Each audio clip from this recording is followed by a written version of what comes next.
Chip Happens. Episode 27, we're back with a brand new episode. I'm pretty pumped for it. Let's talk about some of the updates happening right about now. Here we go.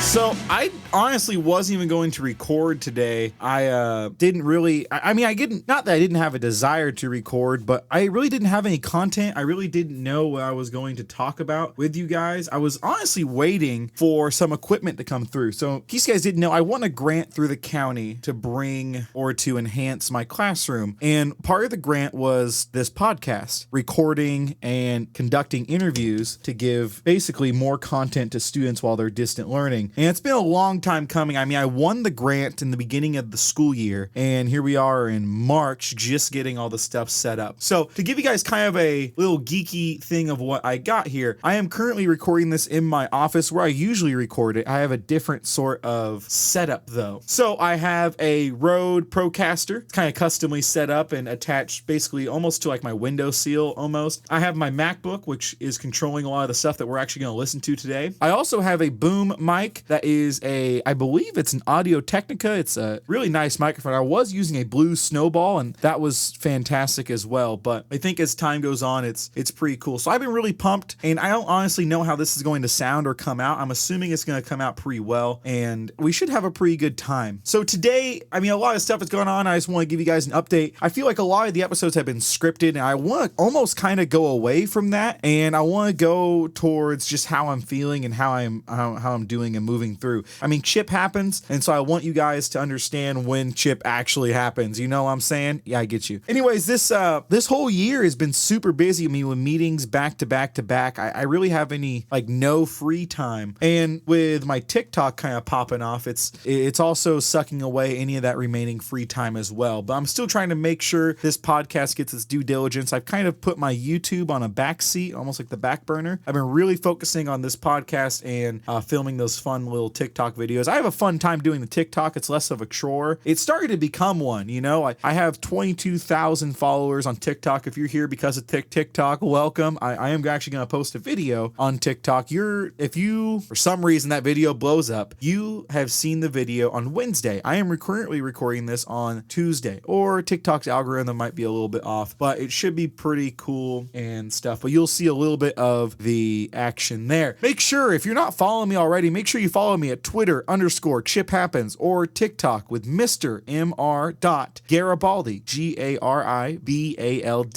You can find that stuff in the show notes as well. But as I'm going through, that was Siri. See, it's awful recording with a Apple Watch here because Siri likes to jump in on that. It's a typical moment. I would typically cut those moments out too, because it does happen. Like I do get alerts and announcements, but I'm trying to give you guys more raw audio than I originally would. So, we get some things, there's some, discrepancies, but for most part, it should be okay. I haven't really changed the way I edit podcasts. Most of the time, the podcast gets recorded on whatever service. I was recording straight up on QuickTime, and then I moved to Audio Hijack, and now I'm recording on the Rode, and then moving the Rode's audio over to Logic Pro. And then I do my edit on Logic Pro, finish, bounce it, and then send it over to Libsyn. But, I'm trying this new stuff out. I really like the way it sounds. I like having this sort of thing. It reminds me or puts me in the mindset that, yeah, I'm here to record. Yeah, I'm here to do things and basically get excited again about recording stuff for you guys and recording stuff for my students. Now, over the course of this podcast, things are going to change tremendously. I'm going to have interviews. I'm going to do things. I know I've been talking about it, but now this is a way for me to fully do it without making it sound sloppy and without potentially upsetting the people who I am interviewing. So over the course of this call, you will hear some audio live of me dialing in and calling different people. I'm going to call coworkers and see how they are doing and see what they're up to. But we'll get to that in just a moment. But I'm going to segue over into what I think is probably the craziest thing. I saw a TikTok video about old commercials, and I figured we'd take a listen to a couple of these old commercials, and I will kind of narrate as that goes through. This is a 1992 Home Depot commercial. Here we are. Oh, that's awkward. See, look at that. I didn't even have the thing plugged in. How horrible was that? You can probably hear like a little whisper of it, but we're going to try it again. Here we go. 1992 Home Depot Depot commercial. Certified advantage. Guaranteed low prices. Home Depot will beat any price from any store on any identical item any day. And we feature the best brands like Dutch Boy Dirt Fighter. They don't have that anymore. We have the best Dutch Boy interior and exterior paints in stock. We'll even mix hundreds of custom colors for you absolutely free. That's the name I haven't heard Home Depot, Home Depot. Low prices are just the beginning. That is a crazy... If my man was wearing this, I would be all over him. That's awkward. Talking about Dr. Sasquatch. That's hate when ads come in there when you're watching a video. I'm actually looking up Dutch Boy paint. Dutch Boy paint used to be sold at Home Depot for a long time, but I think now they're sold exclusively by Sherwin-Williams, maybe? I don't know exactly, but Dutch Boy paint, ooh, the National Lead Company used to make Dutch Boy. That's yikes. I think now they're owned mainly by, Sherwin-Williams owns them. So Sherwin-Williams makes a lot of paint using the Dutch Boy brand. I don't even think you can buy Dutch Boy at Home Depot anymore, at least not in California, but we're going to check it out right now. I'm going to do a quick little Google search and see if I can maybe pick it through and see what we got. Paint, does Dutch Boy paint still exist? Yeah, look at that. I don't even know. Anyways, Sherwin-Williams definitely owns Dutch Boy paint. You can still find it actually at Sherwin-Williams. I saw a video, Household Hacker. But you know, since we showed a video from Home Depot, it's only fair that we show one from Lowe's. Here's a 1994 Lowe's commercial. Here we go. Problem: how to get the lowest prices without reading every advertising circular on the planet. Solution: go to Lowe's Home Improvement Warehouse, because Lowe's knows you want to save money on everything every day. That's why we absolutely guarantee the lowest prices on all 40,000 items we sell.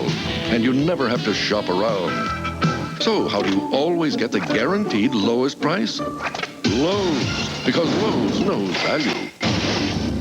Man, it's such a wild commercial. So they're about 2 years apart, and I think it's crazy. So I think when Lowe's and that sort of thing, I don't know, it's wild just seeing how they respond to each other, those big brands. I mean, when you look at home improvement brands, you got Lowe's, Home Depot, number one. You know, they are kind of the most important, maybe, home improvement brands. I mean, you have your local regional stores, but Home Depot, Lowe's are kind of your legacy stores almost. They really make everything a little bit better. But if we're going to segue away from Home Depot and Lowe's and talk about something else that's really been kind of happening that I wanted to address since last time I did a Chip Happens episode. I recorded one last week and it really started to kind of die down last week. But in India, there's some crazy things going on. So we need to make sure that I address those because it's all about farming and it's kind of almost insane. So we're going to listen to this news article. I might, interject here and there about it to kind of explain some things. But in India, the farmers have stopped farming. They're upset about the government regulations and rules over pricing, and I'm going to kind of explain this from a United States point of view, so understand that. Let's jump right into it. This is again, the ABC News kind of snippet. Here we go. If you follow celebrities like Rihanna on social media, you've probably heard about the massive, unprecedented protests raging in India. At least one of the more recent ones may have been the largest in a generation. These protests are threatening the power structure of the world's largest democracy and are being waged by farmers fighting for a fair living wage. Ian Pannell has more. Javier Nayan is fighting for his livelihood.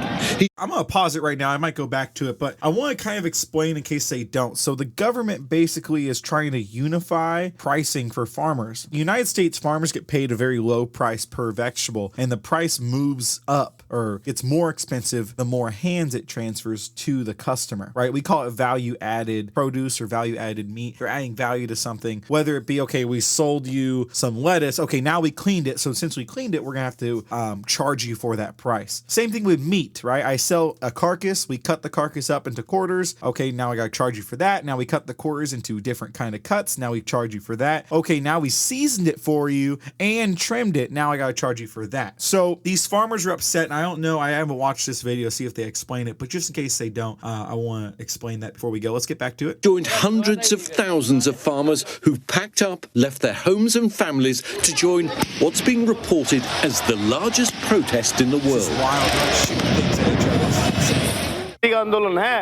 This movement is the movement of the masses, from the poorest to the richest farmer. This movement is for everyone. From violent clashes with police to storming Delhi's historic Red Fort. These farmers, India's largest voting bloc, have been out on the streets for months now, protesting Prime Minister Modi's controversial new agricultural laws. Already living hand to mouth, they say it'll push them even further he's into driving a New poverty. Holland in there. This guy drove a tractor. This is not just a farmer's problem. Farmers won't suffer alone. This will be a problem for all of India. The new laws would abolish guaranteed minimum prices for produce set by the government and allow buyers to set the price instead. The farmers fear this would be disastrous, driving down their incomes despite a pledge by Prime Minister Modi to double them by next year. Okay, here's where the issue kind of becomes, and this is where farming gets a little sticky and people have their own sort of opinions about it. Now, in the United States, there really is no set minimum. This is kind of like bringing India back to, not really back, but up towards where the United States is and other countries are. What's difficult, and what I don't think they're doing, the government at least, is they're not subsidizing or they're not giving breaks to farmers, right? They're saying they're going to double it, but what happens if you have a bad year and they don't double it? What happens if you go down? So I think it's crazy. But yeah, the riots, I don't mean to laugh at all. It's not funny, but it's insane. I've never seen anything like it. I've never seen a New Holland driven into like the middle of a crowd with gunshots and stuff going off. It's insane. Now, I don't know if they were like riot control gunshots or actual gunshots. I'm assuming they're not actual gunshots like bullets and stuff, but you never know. Let's continue on with this video. He insists the laws give farmers the freedom to directly sell produce to buyers, unshackling them. But instead, the laws have shaken India's 150 million landowning farmers to the core. And the anger, the protests, show no signs of letting up. Whoa, he just ran that car over. The farmers' movement has captured the attention of the world, even celebrities outside of India tweeting their support. But for millions in the country, this is deeply personal. Over half of India's 1.3 billion people rely on some kind of farming to get by. These are all the animals.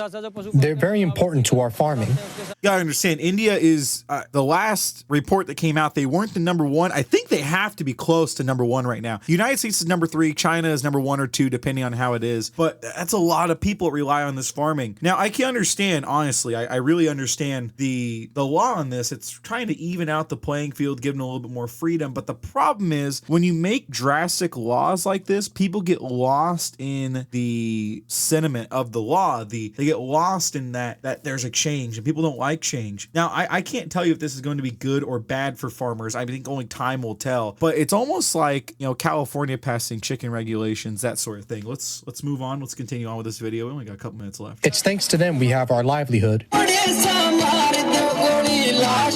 Right now, the world's largest democracy is in turmoil, with neither side willing to give way. India's Supreme Court suspended the laws until further notice, but the farmers want a full repeal.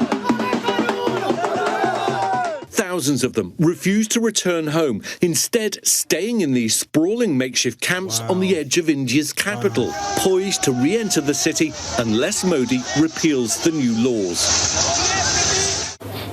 Javeer's been here since November, sleeping in this truck with 7 other farmers. We all sleep here and change here. The tanker over there is what we use to take baths.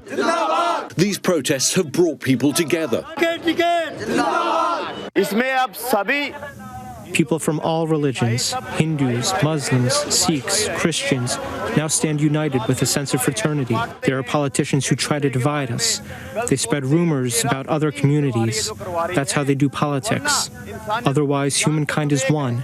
The same blood runs through all of us. Javeer has a 4.5-acre farm in the fertile state of Haryana, one of the largest farming regions in India. He grows wheat and rice there. But to bring in more income, he started growing vegetables. And while he's away fighting for their future, his family must still carry on running the farm, tending the crops. We all do the farming. None of us are literate. We are born into poverty and married into poverty. It can feel like That's horrible. That's horrible. So I want to explain these laws a little bit right now. So these laws allow private buyers to hoard commodities for future sales, which only the government authorized agents could do earlier. So basically, private buyers can buy produce and keep those produce commodities, maybe dry them, whatever, for future sales. This sounds a little bit like California for any United States. If I wanted to buy all the corn possible and sell it in the future, then I could definitely do that. Before, only the government authorized agents could do it earlier. So it sounds like government had a whole lot of rules and regulations around it. The reforms loosen rules around basically. So what I'm gathering in all the research I've been doing and stuff, these laws will loosen the rules around sale, pricing, and storage of produce, commodities, that sort of thing. And there are rules that protected India's farmers from the free market for decades. So basically what happens is they're trying to take down the government control of laws, of these rules, and give them a free market. I think I see some of the issues here, but the hardest part about seeing the issues and looking for them is that the United States has this exact thing, but we've kind of grown with it together. And the issue with it coming now is that it's really rough, but I can understand. Yeah, so farmers will be allowed to sell their produce at a market price directly to private players like agricultural business, supermarket chains, online grocers, but most of the produce is sold directly to government-controlled wholesale markets because they ensure prices. Okay, yeah, so these markets guarantee them a price. Coming from an American who is kind of anti-socialist, I mean, most Americans are decently anti-socialist. We're all kind of capitalist. I see an issue with their current market, but I can understand why they're so shooken up about it, especially currently. I mean, you gotta think about America's market system has been in place since we were founded, right? It's kind of insane to me that they would do it right now. And yeah, here's of a couple articles I'm looking at. I have BBC, that sort of thing, but even these people said they don't know how it's going to play out, right? Farmers can already sell to private players, but they don't know. So it's interesting, but let's see if we can talk to an expert about some tax or some related, not really tax, but value added products. See if we can dial in right now. Hi, you reached. We'll dial back and see. Hopefully she answers. I hate calling people when they don't answer.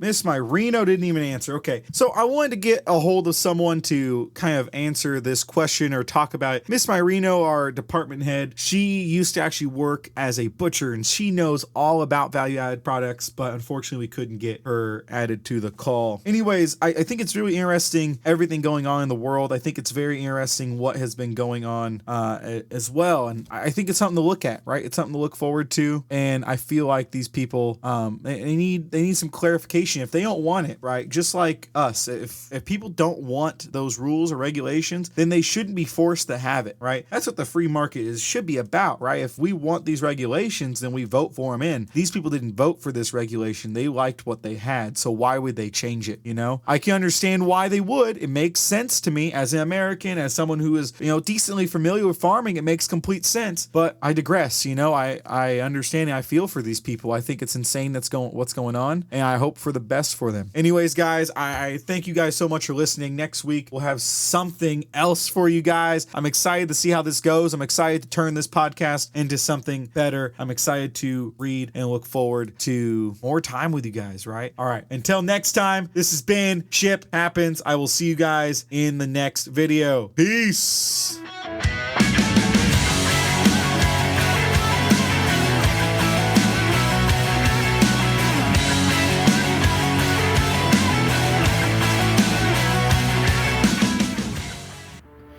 This has been an episode of the Chip Happens podcast. Thank you all for listening, and I will catch you next week with another exciting episode.